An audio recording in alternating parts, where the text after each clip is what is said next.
You are watching Iranistas.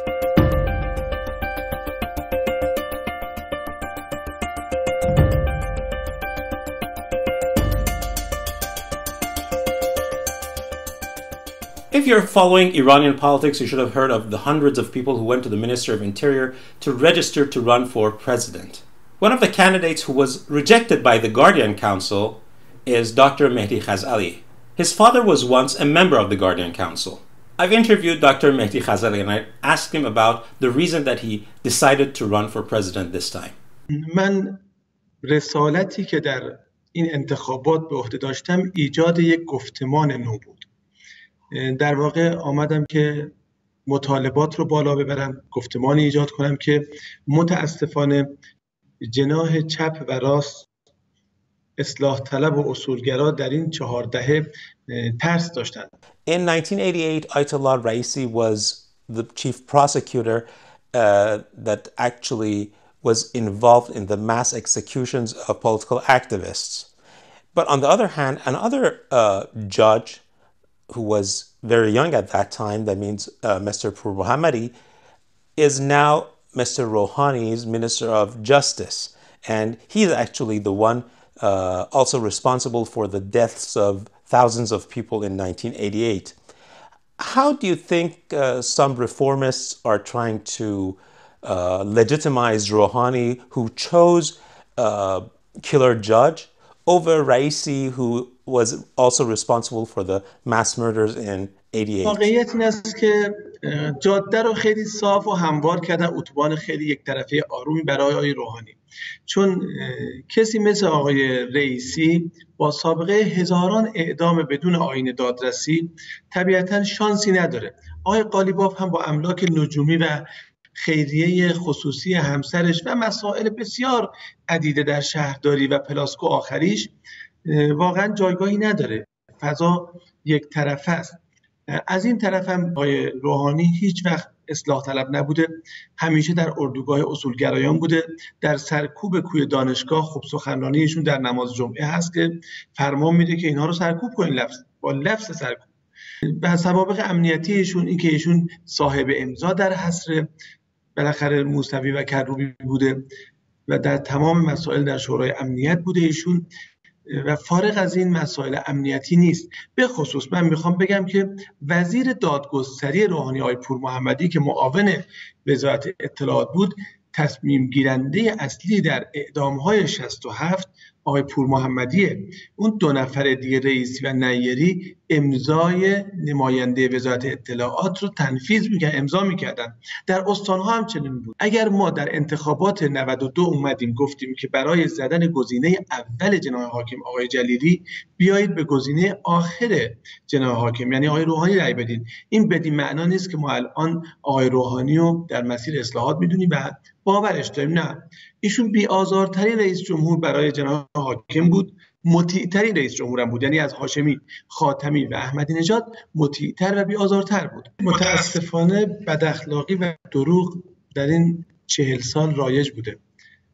باید خدا رو شکر کنیم که میرحسین هیچ وقت دکتر نشد و همونطور مهندس موند در طول این مدت. ولی آقای احمدی نژاد که 11 سال طول میکشه لیسانس میگیره، وقتی میشه استاندار اردبیل، در اردبیل استاندار است، در تهران فوق لیسانس و دکتراشو با هم میگیره.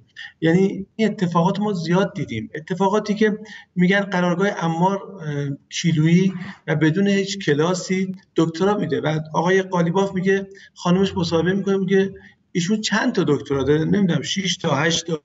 آقای روحانی درست سال بالاخره کوی دانشگاه قصه دکترای ایشون هست و تا قبل از اون هم احتمالاً دکترای افتخاری داشتن و همین دروغ هاست که مردم میخوان به چی اعتماد کنن. You have been criticizing the reformists, but I would like to know what's your main critique.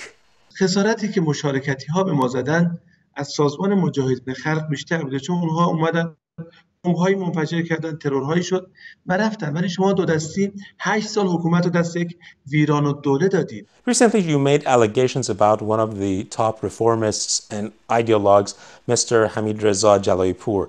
خب آقای فلاح که معاون وزارت اطلاعات هم بوده و رفیق گرمابه و گلستان و رفیق غار آقای جلایی پور بود نقل میکنه که وقتی که در کردستانشون معاون استاندار بود با هم میرن سر در واقع دیدگاه و اون کمین ها. خب ساعت 5 بعد دیگه تردد در جاده ممنوع بوده. خب یک تراکتوری میاد پشتش هم از این گاریای علوفه و اینها بسته، با اون تردد میکنن مردم در روستاها، علوفه‌شون رو حمل میکنن، مسافر هم حمل میکنن. این تراکتور پشتش زن و بچه بودن و ایشون میگه بزنید. میگن که آقا زن پشتشه، میگه نه ساعت ممنوعه، اینا پوششه. میگه شاید زائو داره.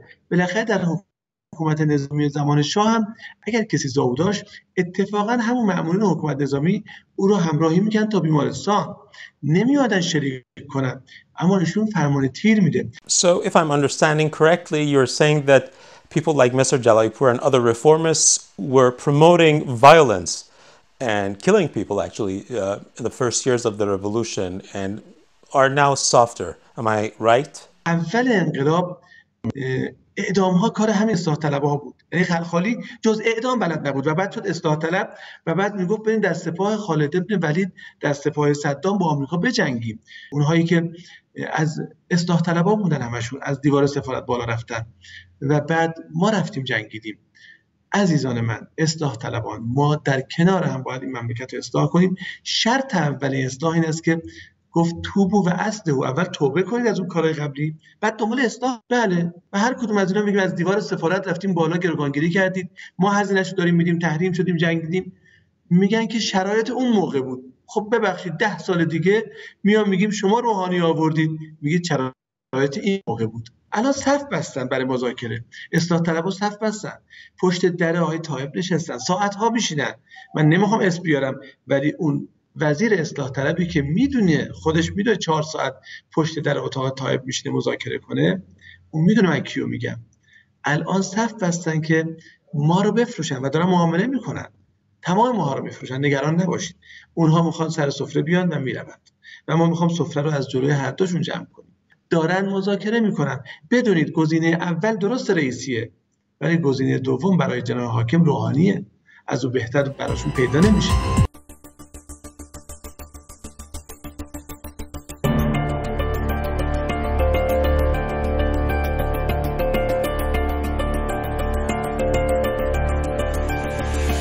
Politico.com has done an investigative piece on the Iran deal and the important matter of prisoner swap. Banafsheh Zand reports from New York. The fallout from Obama's Joint Comprehensive Plan of Action, or the Iran deal, is the gift that keeps on giving to all those who knew the character of the Khomeinist regime in Iran and the futility of said accord. In its April 24th issue, Politico Investigation has published an article by Josh Mayer who meticulously peels back yet another layer of this Faustian deal.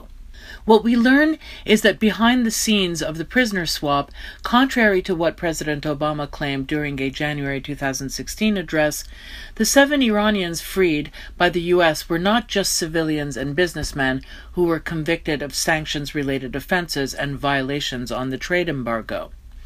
Obama's own Justice Department considered the 7 who had stacks of evidence against them, all of whom were being prosecuted and serving sentences, as threats to national security.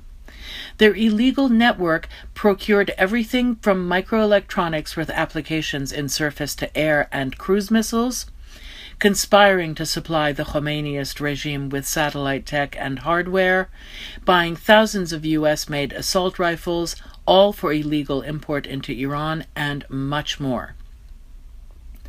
The Obama administration chose to release these men who were out of federal prison and back in Iran before the prosecutor even knew it. Obama tied his own Justice Department's hands on cases that had been researched and investigated for years and knowingly covered up the full extent of these aids and abettors to terrorists' crimes.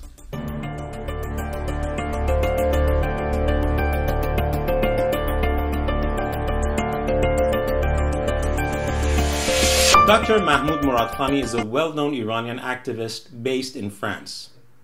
But the most important factor that so many people are not aware of is that he is Ayatollah Khamenei's nephew. Mr. Moradkhani has lived in exile for over 30 years and he has been active against his uncle and the Iranian regime. رژیمی که مذهب و یا ایدئولوژی را منبع و مرجع حکومت قرار بدهد نمیتواند رفتاری دموکراتیک داشته باشد، چرا که هر آنچه بر ضد مذهب و یا ایدئولوژی رسمی حاکمیت است به ناچار محروم از حضور در جامعه می باشد. رژیم حاکم در ایران به رهبریت علی خامنه‌ای رژیمی مذهبی است و ماهیتی غیر دموکراتیک دارد. پایداری این رژیم مدیون سیاستی مکیاولیک بوده و هست. این رژیم همواره از اعتقادات و احساسات مردم با توسل به تزویر و زور سوء استفاده نموده است. دروغ این رژیم برداشتن لوازم دموکراتیکی همچون مجلس، شوراهای محلی، انتخابات و غیره را ما باید بشناسیم. شما مردم جهان آزاد و دموکراتیک می‌دانید که برای دموکراتیک بودن هر انتخاباتی باید آن انتخابات هم آزاد و هم آگاه باشد. آزادی تنها در رأی دادن در انتخابات نیست. آزادی در حضور گزینه‌های مختلف ممکن و بینش‌های حتی 100% مخالف با حکومت وقت میباشد. هر نیروی دگراندیشی باید اجازه حضور برای معرفی خود به مردم و کاندید شدن را داشته باشد. حضور دگراندیشان نشان آزاد بودن است. و اما تنها آزاد بودن کافی نیست. انتخابات هنگامی دموکراتیک است که حضور مردم آگاهانه نیز باشد. بدین معنا که همه نیروهای حاضر و شرکت کننده اجازه و فرصت آگاهی رسانی را به مردم برای انتخاب بهتر داشته باشند. چگونه میتوانیم تصور کنیم که رژیمی مذهبی که تنها یک مذهب را رسمی و آزاد می‌داند به دگراندیشان اجازه و فرصت تبلیغ و معرفی خود را بدهد؟ رژیم اسلامی در ایران هیچگاه این چنین فرصتی را برای دگراندیشان و مخالفین خود به رسمیت نشناخته و به این شرط پایه‌ای دموکراسی احترام نگذاشته است. نمایش‌های انتخاباتی این رژیم از همان ابتدا غیر دموکراتیک بودند و خواهند بود. این مهم را همگان باید بدانند و فریب دروغگویی رژیم را نخورند. رژیم همواره وانمود می‌کند که در نمایش‌هایش مردم شرکت می‌کنند. اما آیا تا به امروز ناظرینی مستقل آمارهای رژیم را تایید نمودند؟ و آیا تا به حال مردمی که شرکت کردند از آگاهی لازم و کافی برخوردار بودند؟ و آیا آرای آنها همان گونه که بوده است از صندوق‌های رأی بیرون آمدند؟ بدیهی است که پاسخ به این پرسش‌ها منفی است. اگر رژیم فرصت رفراندومی آزاد و آگاه و یا حداقل حضور اعتراضی مخالفان خودش را میداد، حتی برای یک بار مطمئناً ثابت میشد که جمهوری اسلامی ایران نیست و ایران و ایرانیان با و از جمهوری اسلامی نیستند. کارنامه سیاه خمینی در دیروز و علی خامنه‌ای در امروز در نقض حقوق بشر، سرکوب و اختناق معروف جوامع بین المللی و به خصوص سازمان ملل متحد می باشد. ما می دانیم که آنچه مهم و امروز لازم است افزایش دادن به اراده و نیروی ما به ارائه آلترناتیوی مقبول مردم ایران و جامعه بین المللی است تا بتوانیم ایران و مردم ایران را به همت خودشان و به یاری دنیای آزاد و دموکراتیک از قهقرای قرون وسطایی که این رژیم بر آنها تحمیل نموده است بیرون بیاوریم. ما در مقام اپوزیسیون به رسالت خود آگاهیم و آماده به عمل هستیم. به نام آزادی و دموکراسی و برای احقاق حقوق بشری زیر پا افتاده مردم ایران نمایش‌های انتخاباتی این رژیم را تحریم می‌کنیم و مطمئن هستیم که برخلاف آنچه رژیم ادعا می‌کند حضور مردم کمرنگ، سرد و تظاهری خواهد بود.